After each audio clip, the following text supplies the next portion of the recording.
Hello everyone, आप सभी का स्वागत है यूनिट 3 के लेक्चर नंबर 3 में। आज के लेक्चर में हम डिस्कस करने वाले हैं no slip boundary condition, definition of fluid viscosity, kinematic viscosity, physical meaning of fluid viscosity, significance of fluid viscosity, Newton's law of viscosity, unit of viscosity and variation of viscosity with temperature.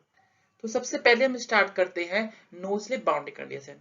तो एक flat plate को consider कीजिए, ये कोई flat plate है, ठीक है, जो आपको रेड कलर में दिख रही है। और इसके ऊपर क्या हो रहा है, एक फ्लूइड है जो कैपिटल यू वेलोसिटी से फ्लो कर रहा है। अब क्या होगा, ये जो नो स्लिप बाउंड्री कंडीशन है वो ये कह रही है there should be no relative motion tangential velocity component between fluid layer and solid boundary at contact points। तो नो स्लिप बाउंड्री कंडीशन का मतलब ये है, तो ये जो फ्लूइड लेयर है, ये वाली जो फ्लूइड लेयर है जो कांटेक्ट में आई है सॉलिड प्लेट के, तो इसकी वेलोसिटी होगी 0। तो ये जो लेयर है वो सॉलिड प्लेट से अधेर कर जाएगी। अधेर का मतलब चिपकना। तो ऐसा क्यों होता है, तो नेक्स्ट आगे इसका रीजन बताया गया है। ये ऐसा इसलिए होता है due to the microscopic boundary roughness. तो आप सेकंड डायग्राम में देख सकते हैं, ये जो आपको रेड में दिखाया है ये माइक्रोस्कोपिक व्यू है, ठीक है। तो ये जो आपकी प्लेट है उसकी सरफेस रफ है। तो क्या होगा, जो फ्लूइड की ये जो लेयर इसके साथ कांटेक्ट में आई है, इसके जो पार्टिकल्स है इस सरफेस रफनेस की वजह से क्या हो जाएंगे, इस सरफेस रफनेस की जो वैलीज हैं यहाँ पे इंट्रैप्ट हो जाएंगे। सो इसी रीजन की वजह से जो सरफेस रफनेस है सॉलिड बाउंड्री की, क्या होगा, फ्लूइड की ये जो लेयर है जो कांटेक्ट में आ रही है इट्स सॉलिड प्लेट के, उसकी वेलोसिटी हो जाएगी 0 0 एंड 0। और इसी को हम बोलते हैं नो स्लिप बाउंड्री कंडीशन। अब आगे समझते हैं इस नो स्लिप बाउंड्री कंडीशन का क्या इफेक्ट पड़ता है फ्लूइड में। तो जैसे कि अभी हमने डिस्कस किया, ये जो लेयर है फ्लूइड की, लेयर नंबर 1, तो नो स्लिप बाउंड्री कंडीशन की वजह से इसकी वेलोसिटी हो जाएगी 0 और ये अधेर कर जाएगी सॉलिड प्लेट से। तो फ्लूइड में आगे क्या होगा, अब लेयर नंबर 1 जो है बेसिकली क्या है, इसकी वेलोसिटी है 0। तो फ्लूइड की एक प्रॉपर्टी होती है जो बेसिकली क्या करती है, इन फ्लूइड लेयर्स के बीच की जो रिलेटिव मोशन है उसको रिस्ट्रिक्ट करती है। तो क्या होगा, लेयर 1 की वेलोसिटी है 0 और जो लेयर 2 है वो मूव कर रही थी कैपिटल यू वेलोसिटी से, सपोज कर लीजिए 10 मीटर पर सेकेंड। तो अब देखो फ्लूइड की में एक जो प्रॉपर्टी है जिसको विस्कोसिटी कहते हैं, उसकी वजह से क्या होगा, ये जो लेयर है ये लेयर नंबर 2 को मूव करने के लिए रिस्ट्रिक्ट करेगी। तो उसको ड्रैग करेगी कि आप मूव मत करो। और लेयर नंबर 2 क्या करेगी, लेयर नंबर 1 को जो क्या करेगी, अपने साथ फ्लो कराने के लिए ड्रैग करेगी। सिमिलरली क्या होगा, लेयर 2 और लेयर 3 के बीच में भी होगा, क्योंकि लेयर 2 की वेलोसिटी कम हो गई है, इसकी वेलोसिटी को कम कर दिया है लेयर 1 ने। क्यों, क्योंकि लेयर 1 और लेयर 2 के बीच में इंटरनल फ्रिक्शन है जिसी को हम क्या बोलते हैं, विस्कोसिटी। तो लेयर 2 क्या करेगी, लेयर 2 जो है लेयर 3 को रोकने की कोशिश करेगी, तो फ्लो के अपोजिट डायरेक्शन में फोर्स लगाएगी। ऐसे ही क्या होगा, जो लेयर 3 है वो लेयर 2 को अपने साथ साथ मूव करने की कोशिश करेगी और उसमें फ्लो की डायरेक्शन में फोर्स लगाएगी लेयर 2 पर। इस कंडीशन को हमने यहाँ पर दिखाया है। तो जब ऐसा होता है तो क्या होता है, जिस लेयर की वेलोसिटी ज्यादा है वो क्या करती है, जो स्लोअर मूविंग लेयर है उस पे फोर्स लगाती है फ्लो की डायरेक्शन में, एफ फोर्स, ठीक है। और जो लेयर की वेलोसिटी स्लो है वो जो फास्टर मूविंग लेयर है वो अब उसको रोकने की कोशिश करती है और उसकी फ्लो की डायरेक्शन की अपोजिट डायरेक्शन में फोर्स लगाती है। तो न्यूटन्स लॉ के अकॉर्डिंगली क्या होगा, ये दोनों फोर्स इक्वल होंगे। तो जितना फोर्स लगाया लोअर लेयर ने अपर लेयर पे, उतना ही फोर्स लगाया अपर लेयर ने लोअर लेयर पे। तो फ्लूइड की वो प्रॉपर्टी जिसकी वजह से ये हो रहा है कि अपर फास्टर मूविंग लेयर जो है क्या कर रही है, tries to draw the lower slower moving layer by tangential force along the direction of the force। जो विस्कोसिटी की प्रॉपर्टी है, जो वो क्या करती है कि ये अपर फास्टर मूविंग लेयर है वो लोअर स्लोअर मूविंग लेयर को जो है अपने साथ ड्रॉ करने की कोशिश करती है। और कैसे ड्रॉ करती है, by applying a tangential force F in the direction of flowing of the fluid. Similarly क्या होता है, न्यूटन्स के थर्ड लॉ के अकॉर्डिंगली जो स्लोअर मूविंग लेयर है वो क्या करेगी, वो जो अपर फास्टर मूविंग लेयर है उसको रिटार्ड करने की कोशिश करेगी। और कैसे रिटार्ड करेगी, एफ फोर्स लगाएगी फ्लो की डायरेक्शन के अपोजिट। तो ये सब हो क्यों रहा है, ये जो हो रहा है वो एक फ्लूइड की प्रॉपर्टीज है, उसकी वजह से हो रहा है। और फ्लूइड की इस प्रॉपर्टी को हमने क्या बोल दिया, फ्लूइड की विस्कोसिटी। तो अगर डेफिनेशन को देखें तो property of fluid due to which one layer of fluid offers the internal resistance against the movement of adjacent layer over it। अब आगे समझते हैं काइनेमेटिक विस्कोसिटी। तो जो विस्कोसिटी है फ्लूइड की उसको हम सिंबल म्यू से डिनोट करते हैं और इसको बोलते हैं डायनेमिक विस्कोसिटी भी, dynamic viscosity, viscosity, dynamic viscosity. जब फ्लूइड की एनालिसिस करते हैं तो एक टर्म है जो dynamic viscosity divided by rho, density of fluid, ये फ्रीक्वेंटली अपीयर करता है। तो इस पैरामीटर को हमने बोल दिया काइनेमेटिक विस्कोसिटी और इसको डिनोट करते हैं हम न्यू से, जो सिंबल है न्यू। तो न्यू क्या होता है बेसिकली, ये क्या होता है, it is a ratio of dynamic viscosity to the density of the fluid. अब इसको हम मोमेंटम डिफ्यूजिविटी भी बोलते हैं और इसके बारे में लिखा हुआ है कि it represents relative ability of fluid to diffuse a disturbance in momentum as compared to its ability of sustaining the original momentum। तो इसका मतलब क्या है, इसको समझते हैं हम। बेसिकली अगर आप लेयर नंबर 2 को देखें तो लेयर नंबर 2 जो है वो कांटेक्ट में नहीं है सॉलिड प्लेट के। सॉलिड प्लेट की कांटेक्ट में तो क्या है, केवल लेयर नंबर 1 है। तो लेयर नंबर 1 जो है वो बेसिकली क्या कर सकती है, वो सॉलिड प्लेट के प्रेजेंस को महसूस कर सकती है, एक्सपीरियंस कर सकती है। और कैसे एक्सपीरियंस किया, क्योंकि ये जो फ्लूइड है जो फ्लो कर रहा था उसकी वेलोसिटी थी कैपिटल यू, और ये जो स्टेशनरी प्लेट है इसकी वजह से क्या हो गया, इसकी जो वेलोसिटी है वो हो गई 0। तो आपको पता है मोमेंटम क्या होता है, मास इनटू वेलोसिटी। तो वेलोसिटी क्या हो गई, फ्लूइड की लेयर की चेंज हो गई, तो मोमेंटम में क्या हो गया, डिस्टरबेंस हो गया। और ये जो मोमेंटम में डिस्टरबेंस क्यों आया है, ये बेसिकली क्यों आया है, इस प्लेट की वजह से। तो ये प्लेट स्टेशनरी है और इसने फ्लूइड की जो मोमेंटम है उसको डिस्टरबेंस कर दिया।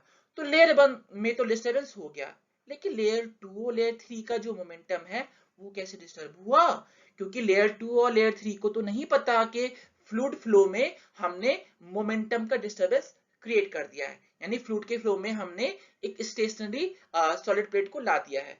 तो ये कैसे पता चलता है इन लेयर्स को, लेयर नंबर 2 को, लेयर नंबर 3 को, ये पता चलता है जो फ्लूइड की विस्कोसिटी है, यानी फ्लूइड की विस्कोसिटी बताती है इन लेयर्स को कि भाई ये फ्लूइड फ्लो में एक डिस्टरबेंस क्रिएट हो गया है।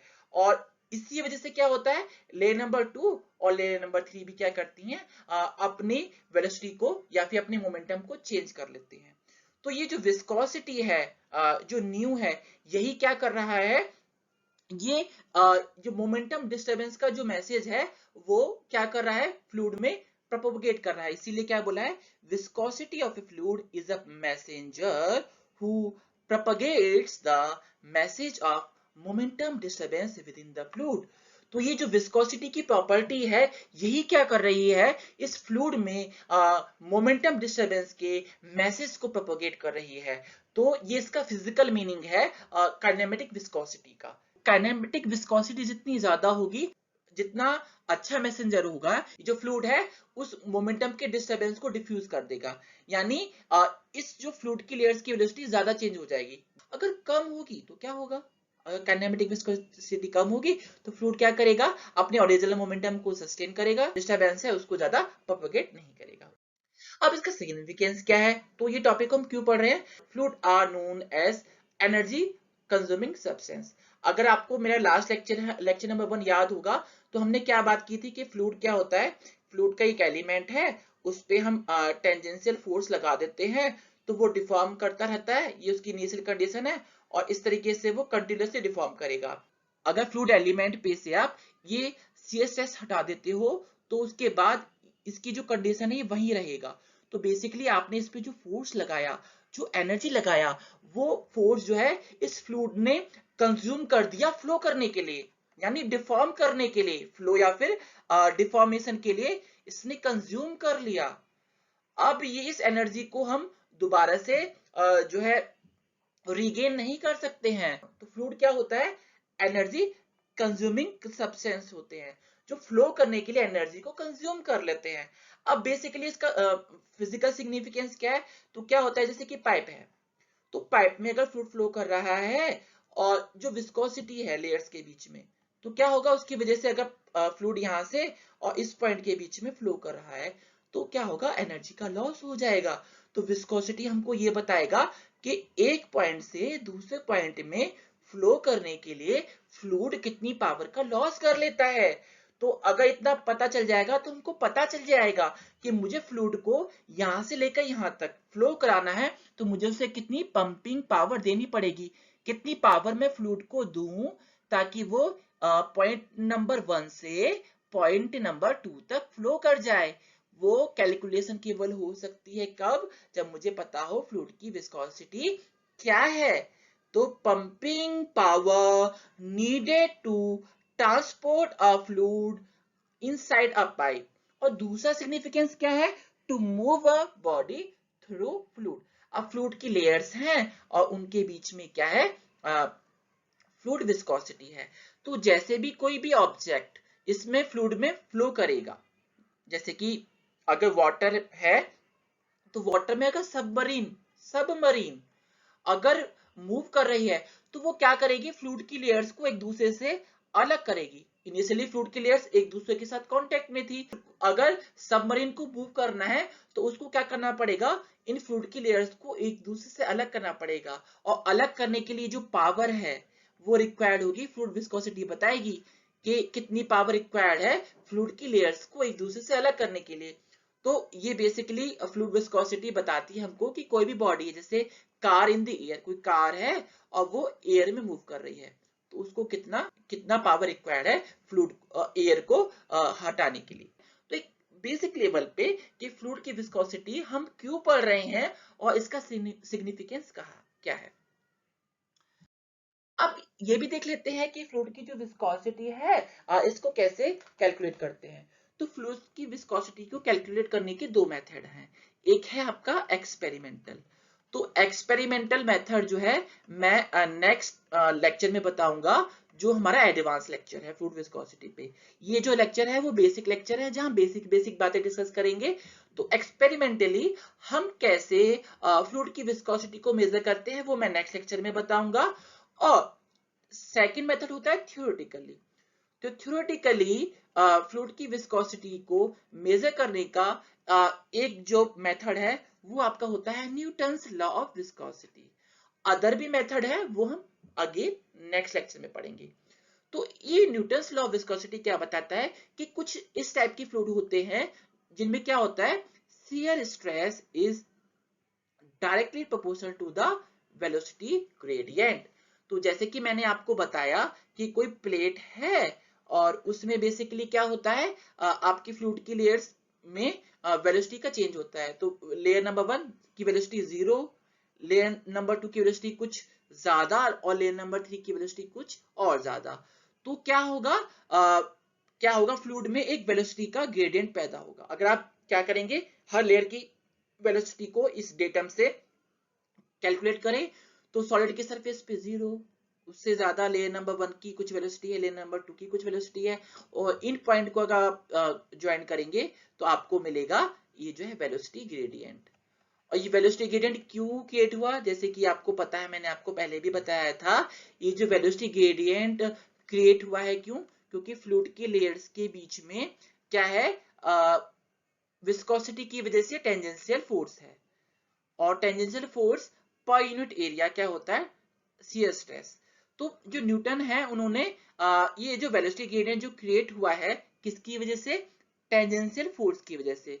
और इस टेंजेंशियल फोर्स को आप अगर एरिया से, ये जो भी लेयर है इसके एरिया से अगर आपने डिवाइड कर दिया तो आपको क्या मिल जाएगा, शियर स्ट्रेस।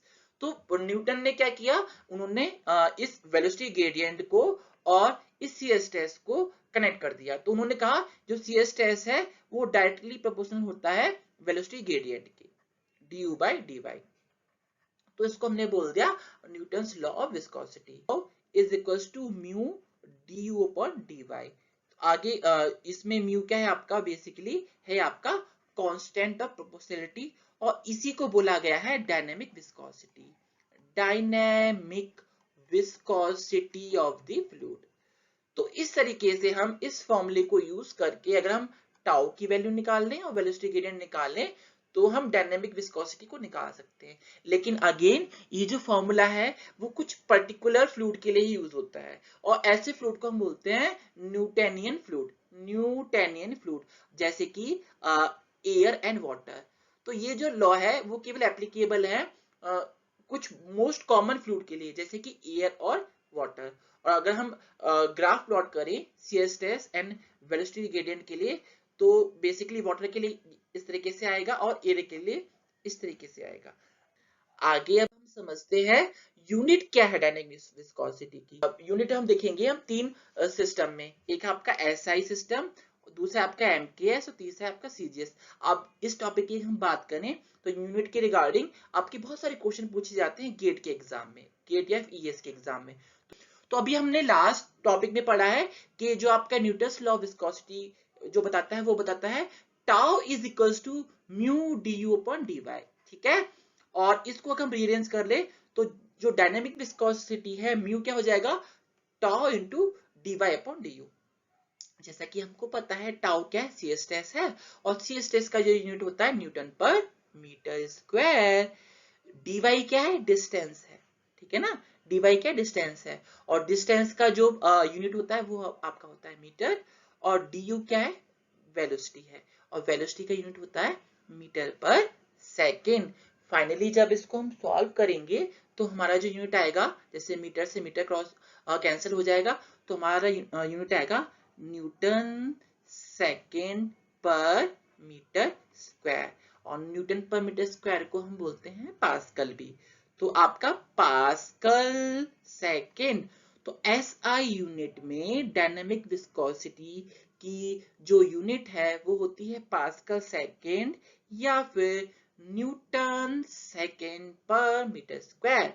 अब देख लेते हैं यूनिट एमकेएस यूनिट्स में भी। तो जैसे कि हमने देखा जो डायनेमिक विस्कोसिटी का यूनिट आ रहा है ऐसा यूनिट में, वो है आपका न्यूटन सेकेंड पर मीटर स्क्वायर। न्यूटन हमको पता है फोर्स की यूनिट है, और फोर्स बेसिकली क्या होता है, मास इनटू एक्सीलरेशन। मास का यूनिट होता है केजी, और एक्सीलरेशन का होता है मीटर पर सेकेंड स्क्वायर। सेकेंड आपका है ही और मीटर स्क्वायर आपका है ही। मीटर से मीटर कैंसिल हो जाएगा, सेकंड से सेकंड कैंसिल हो जाएगा, और सॉल्व करने के बाद आपका बचेगा केजी पर मीटर सेकंड। तो एमकेएस यूनिट में जो आपका डायनेमिक विस्कोसिटी की यूनिट होती है वो होती है केजी पर मीटर सेकंड। अब देख लेते हैं सीजीएस यूनिट में आपकी जो डायनेमिक विस्कोसिटी है उसकी यूनिट क्या होती है। तो जैसे कि हमको पता है 1 kg क्या होता है, 10 टू द पावर 3 ग्राम्स, और 1 मीटर क्या होता है आपका 100 सेंटीमीटर। सॉल्व करेंगे तो आपका हो जाएगा ये 10 ग्राम्स पर सेंटीमीटर सेकंड, और ग्राम्स पर सेंटीमीटर सेकंड को बोलते हैं हम बेसिकली पॉइज। तो सीजीएस यूनिट में आपका जो यूनिट होता है डायनेमिक विस्कोसिटी का वो होता है आपका पॉइस। तो याद रखिएगा गेट में पूछा जाता है आपका कि डायनेमिक विस्कोसिटी का यूनिट क्या होता है, तो एक आपका यूनिट होता है आपका पॉइस। तो मोस्ट कॉमनली यूनिट यही है आपकी पास्कल सेकंड, केजी पर मीटर सेकंड जो आपको न्यूमेरिकल में दिख जाएगा, और तीसरा है आपका पॉइस। अब देख लेते हैं हम काइनेमेटिक विस्कोसिटी का यूनिट्स क्या होता है। तो इसको हम देखेंगे दो यूनिट्स सिस्टम में, एक है आपका एमकेएस और दूसरा है आपका सीजीएस। तो जैसे कि हमने डिस्कस किया था काइनेमेटिक विस्कोसिटी क्या होता है, mu upon rho. Dynamic viscosity का एमकेएस यूनिट में जो आपका यूनिट होता है वो होता है केजी पर मीटर सेकेंड, और डेंसिटी का जो यूनिट्स होते हैं वो होता है केजी पर मीटर क्यूब, ठीक है। तो केजी पर मीटर क्यूब डेंसिटी का हमने रख दिया, और सॉल्व करने के बाद आपका हो गया मीटर स्क्वायर पर सेकेंड। तो रिमेंबर जो काइनेमेटिक विस्कोसिटी है उसका जो यूनिट होता है MKS में, वो होता है मीटर स्क्वायर पर सेकेंड। CGS में जैसे कि हमको पता है 1 मीटर इक्वल होता है 100 सेंटीमीटर के, ठीक है।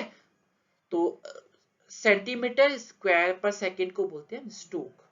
तो आपका 1 मीटर स्क्वायर पर सेकेंड हो गया 10⁴ सेंटीमीटर स्क्वायर पर सेकेंड, या फिर इसको आगे हम कर लेंगे तो 1 स्टोक आपका हो जाएगा 10⁻⁻⁴ मीटर स्क्वायर पर सेकेंड, ठीक है।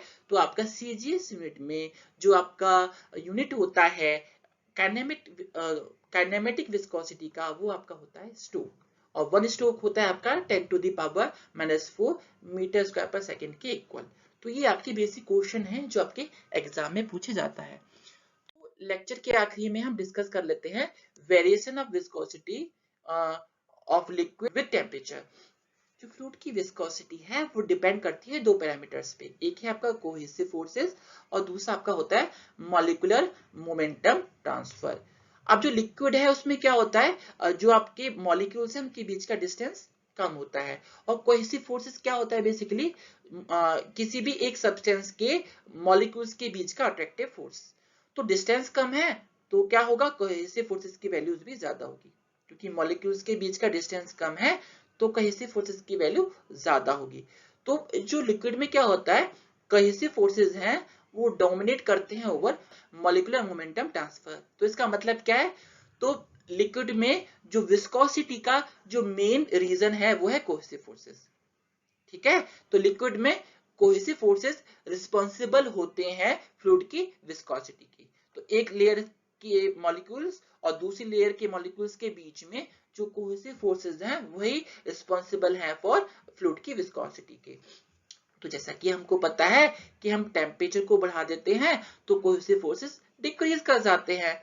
तो इसका इफेक्ट क्या होगा, क्योंकि कोहेसिव फोर्सेस रिस्पॉन्सिबल है फ्लूइड की विस्कोसिटी के, तो कोहेसिव फोर्सेस कम हो गए तो फ्लूइड की विस्कोसिटी भी क्या हो गई, डिक्रीज। तो आप ये याद रख लीजिएगा, एग्जाम में पूछा जाता है जब टेम्परेचर करते हैं इंक्रीज तो विस्कोसिटी करती है डिक्रीज। तो टेम्परेचर इंक्रीज विस्कोसिटी डिक्रीज करती है। और हम ग्राफ पर देखें तो वर्टिकल एक्सिस पे आपका डायनेमिक विस्कोसिटी है और हॉरिजॉन्टल एक्सिस पे आपका टेम्परेचर है। तो टेम्परेचर जब करेगा इंक्रीज तो विस्कोसिटी करेगी decrease in case of liquids. और लिक्विड में जो प्रेशर है उसका कोई भी इफेक्ट नहीं पड़ता है विस्कोसिटी पे। एक इंपेरिकल रिलेशन है जो विस्कोसिटी और टेम्परेचर को क्या करता है, रिलेट करता है, और यहाँ पर ए बी एंड सी क्या है, कांस्टेंट है और इनकी वैल्यू गिवन है, ठीक है। तो एक इंपेरिकल रिलेशन भी है जो रिलेट करता है विस्कोसिटी की और टेम्परेचर पे, और ये ग्राफ है जो विस्कोसिटी और टेम्परेचर के बीच की वेरिएशन को बताता है इन केस ऑफ लिक्विड। अब डिस्कस कर लेते हैं कि गैसेस में टेम्परेचर का इफेक्ट क्या पड़ता है विस्कोसिटी पे। जैसा कि मैंने पहले भी बताया, विस्कोसिटी दो रीजन से होती है, एक होता है आपका कोहेसिव फोर्सेस और दूसरा आपका होता है molecular momentum transfer. Molecular momentum transfer क्या होता है कि मॉलिक्यूल्स एक दूसरे से टकराते हैं तो अपने मोमेंटम को ट्रांसफर करते हैं। तो इस मॉलिक्यूल की वेलोसिटी है ज्यादा और ये टकराया दूसरे मॉलिक्यूल से, इसकी वेलोसिटी है कम, इसकी है 10 मीटर पर सेकेंड और इसकी है 2 मीटर पर सेकेंड। जब इसे टकराएगा तो क्या करेगा, अपने मोमेंटम को ट्रांसफर करेगा और जो स्लोअर वाला मॉलिक्यूल है उसकी वेलोसिटी हो जाएगी ज्यादा। तो इसी प्रोसेस को बोलते हैं मॉलिक्यूलर मोमेंटम ट्रांसफर। क्योंकि गैसेस में मॉलिक्यूल्स का डिस्टेंस होता है ज्यादा, मॉलिक्यूल्स के बीच का डिस्टेंस होता है लार्जर, तो क्या होता है, कोहेसिव फोर्सेस होते हैं नेग्लिजिबल, बहुत कम होते हैं। तो विस्कोसिटी जो होती है वो गैसेस में, उसका मेन जो रीजन होता है वो क्या होता है, मॉलिक्यूलर मोमेंटम ट्रांसफर। क्योंकि मॉलिक्यूल्स का डिस्टेंस ज्यादा है तो ये फ्रीली मूव कर सकते हैं और अपने मोमेंटम को ट्रांसफर कर सकते हैं। तो जैसा कि हमको पता है टेम्परेचर बढ़ाते हैं तो मॉलिक्यूल्स की क्या होती है, एनर्जी इंक्रीज होती है, इंटरनल एनर्जी, और ये बहुत तेजी से मूव करते हैं, बहुत तेजी से इधर उधर मूव करेंगे काफी स्पीड से। तो तेजी से मूव करते हैं तो बहुत एक दूसरे से टकराते हैं, तो क्या होगा, मॉलिक्यूलर मोमेंटम बढ़ेगा, मॉलिक्यूलर मोमेंटम ट्रांसफर बढ़ता है। तो टेम्परेचर इंक्रीज करता है तो मॉलिक्यूलर डिस्टरबेंस या फिर मॉलिक्यूलर एजिटेशन बढ़ता है और क्या होगा, इसकी वजह से फ्लूइड की विस्कोसिटी इंक्रीज करेगी जब आप बढ़ाएंगे फ्लूइड का टेम्परेचर। तो when temperature increases, viscosity of the fluid also increases in case of gases। और ग्राफ में हम इस तरीके से दिखा सकते हैं variation of viscosity and temperature। Kinetic theory of gases क्या करती है, kinetic theory of gases connect करती हैं फ्लूइड की विस्कोसिटी, सॉरी गैस की विस्कोसिटी और टेम्परेचर को। तो ये रिलेशन है temperature of gases and viscosity of the gases according to the kinetic theory of gases। एक और इंपेरिकल रिलेशन है जो विस्कोसिटी और टेम्परेचर को रिलेट करता है, वो ये है। और इसमें अगेन ए और बी क्या है, कांस्टेंट, जिनकी वैल्यू ये गिवन है, ए की वैल्यू ये है और बी की वैल्यू ये गिवन है। तो इस तरीके से हम यहाँ पर हमने डिस्कस किया variation of viscosity of gases with respect to temperature. तो हमने अभी डिस्कस किया कि जो गैसेस हैं उनकी जो विस्कोसिटी है, अगर आप टेम्परेचर को करो इंक्रीज तो विस्कोसिटी करती है इंक्रीज। आगे हम देख लेते हैं कि जो कॉमनली यूज फ्लूइड है उनकी विस्कोसिटी क्या है। ठीक है, तो डायनेमिक विस्कोसिटी केजी पर मीटर सेकंड में और 1 एटमॉस्फेरिक प्रेशर पे। तो वाटर की वैल्यू होती है ये एट 20 डिग्री सेंटीग्रेड, वाटर की dynamic viscosity at 100 degree centigrade होती है वैल्यू ये 0.00028। एयर की 20 डिग्री सेंटीग्रेड टेम्परेचर और 1 एटमॉस्फेयर प्रेशर पे जो डायनेमिक विस्कोसिटी होती है वो होती है 0.00018। एंड जो हमारा ब्लड है उसकी 37 degree centigrade and 1 atmospheric pressure पर जो डायनेमिक विस्कोसिटी होती है 0.00040। ये अगर कंबाइंड इफेक्ट देखें हम टेम्परेचर का डायनेमिक विस्कोसिटी पे, तो लिक्विड की डिक्रीज करती है और गैसेस की इंक्रीज करती है। इस ग्राफ को आप याद कर लीजिएगा। तो अब अपना लेक्चर हम करते हैं फिनिश। और मेरा लेक्चर अगर आपको पसंद आया होगा तो प्लीज प्लीज प्लीज मेरे चैनल को सब्सक्राइब कीजिए। आपको बहुत अच्छा कंटेंट मिलता रहेगा गेट ईएस और अपनी नॉलेज को बढ़ाने के लिए। तो थैंक यू एवरीवन।